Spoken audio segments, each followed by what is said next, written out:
or something a little bit better, like if you may have lost your cool or something along those lines, but probably more so. I think, as I said, I can sometimes be like the bad cop in there. Like sometimes pull back and just say, hang on, don't be too hard in that regard. There's times it's good to be hard on certain things because it's important. But I think that's probably the aspect that you look at, and you make mistakes. Everyone makes mistakes. Doesn't matter if you're a child, a parent. Everyone makes mistakes, and just looking at it, being reflective, and saying, okay, if I'm in that situation again, maybe I could handle it differently. I think everyone goes through that, and it's no different as a parent. It's no different as a person. So, yeah, you're always looking at how you could do things better. Definitely.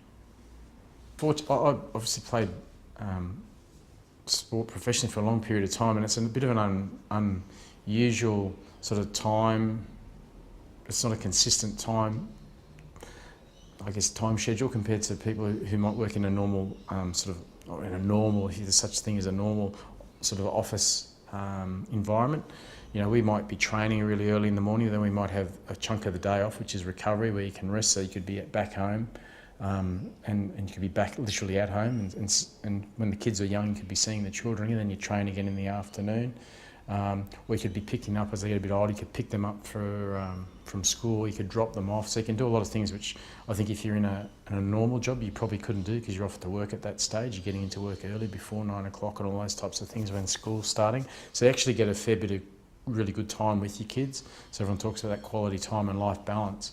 I had pretty.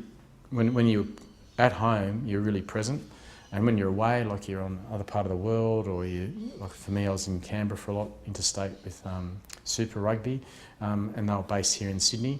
So there's those times when you're away, but when you're actually together, you get a great deal of time together, which is really good. And it's funny, it's the time you spend with your children. They remember, like they'll remember stuff which you can't really think of, or you probably didn't think was that important at the time, but it's really important. They'll bring it back, and you think, wow, that's that's something which meant a lot to the children. So I think that's probably how we dealt with it. Like and that was really good. Like even to this day, like I still try, and when I can, I like to be involved. Like it's easier if my son goes to school, so I get him up early, be there, bit of brekkie in the morning. Sometimes I'll take him in and we'll have an early morning breakfast, but sometimes he just gets on the bus, goes to school. Kids sometimes just walk them up to school. I don't need to walk with them anymore. They know how to cross the road, all that kind of stuff. But that little stuff, those little moments, they remember, and it goes quickly. Gosh, it goes really quickly, that's for sure. So if you get those opportunities, and I think we're probably big on that, is to really embrace them, take them when you can. Yeah.